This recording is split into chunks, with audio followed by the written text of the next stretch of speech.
Bonjour et bienvenue dans cette vidéo où nous allons aborder la notion de l'écriture scientifique.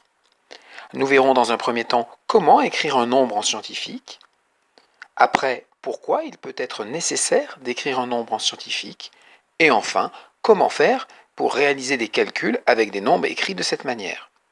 Par définition, un nombre sera dit écrit en scientifique quand il sera écrit sous la forme a fois 10 puissance n, où a est un nombre décimal supérieur ou égal à 1 et strictement inférieur à 10.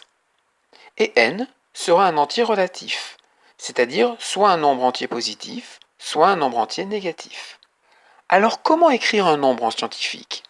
Alors si on prend le cas d'un nombre supérieur à 1, j'aurai une puissance de 10 positive. Je vais d'abord écrire le premier chiffre du nombre suivi d'une virgule, et après j'écris tous les autres chiffres.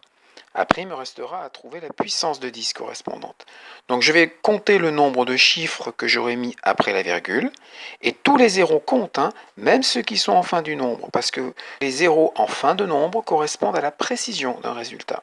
Et ensuite, je vais donc placer le résultat trouvé dans la puissance de 10. Maintenant, si mon nombre est inférieur à 1, j'aurai une puissance de 10 négative. Alors comment faire pour écrire ce nombre? Eh bien, je vais écrire le premier chiffre qui n'est pas un 0, suivi d'une virgule. Et après, je vais écrire tous les autres chiffres comme précédemment. Et enfin, la puissance de 10 va suivre derrière. Et dans le nombre initial, je vais compter combien de fois on a décalé la virgule pour la positionner après le premier chiffre non nul. Et je vais donc après écrire ce nombre dans la puissance de 10 négative correspondante. Pour voir si vous avez compris, je vous propose un petit exercice d'entraînement dans lequel vous allez devoir écrire en scientifique les trois nombres présentés. Je vous invite à faire une pause sur la vidéo pour que vous ayez bien le temps de répondre aux questions.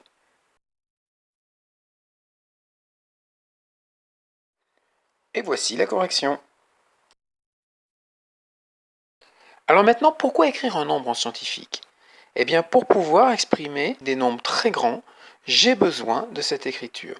Pour étudier les dimensions de l'univers, le nombre d'atomes dans un corps, mais je peux aussi avoir besoin de l'écriture scientifique pour écrire des nombres de toutes petites dimensions, telles que la dimension des atomes ou alors des quantités de matière infinitésimales. Enfin, écrire un nombre en scientifique me permet rapidement d'estimer l'ordre de grandeur d'un nombre, c'est-à-dire la puissance de 10 la plus proche de ce nombre. Alors pourquoi est-ce nécessaire de connaître l'ordre de grandeur d'un nombre?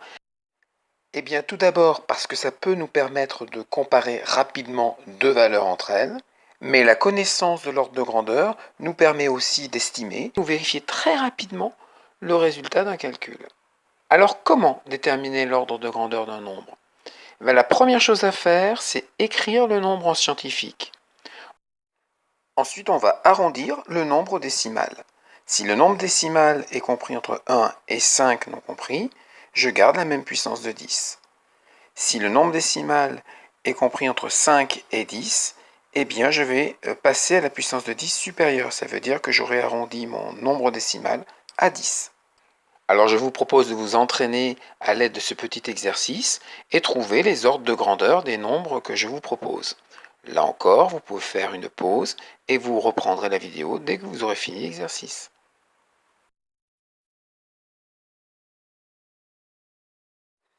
Et voici la correction. Très souvent, il vous sera demandé de faire des calculs avec des nombres écrits en scientifique.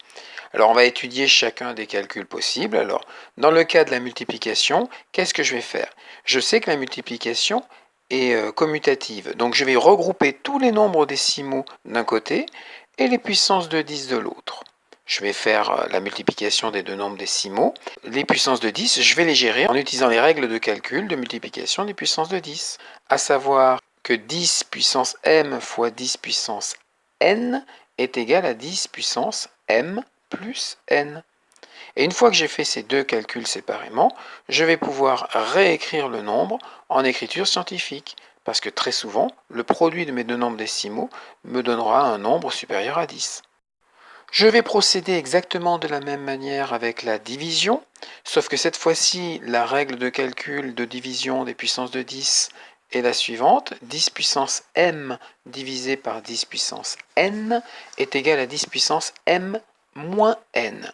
Et là encore, j'aurai certainement besoin de réécrire, après calcul, mon nombre en écriture scientifique. Car il est tout à fait possible que la division de mes deux nombres décimaux me donne un nombre inférieur à 1. En ce qui concerne l'addition et la soustraction, il va falloir que je fasse l'opération sur des nombres qui ont la même puissance de 10. Donc c'est la première chose que je vais faire. Je vais écrire mes deux nombres avec la même puissance de 10. Je vais donc ensuite pouvoir factoriser cette puissance et j'aurai donc uniquement à additionner ou à soustraire les deux nombres décimaux qui seront donc factorisés. Et après, forcément, je vais réécrire, si besoin, mon nombre final en écriture scientifique. Pour voir si vous avez compris, je vous propose une fois de plus un petit exercice d'entraînement. Vous avez 4 calculs à réaliser. Alors là, prenez votre temps, mettez bien pause avant de regarder la solution.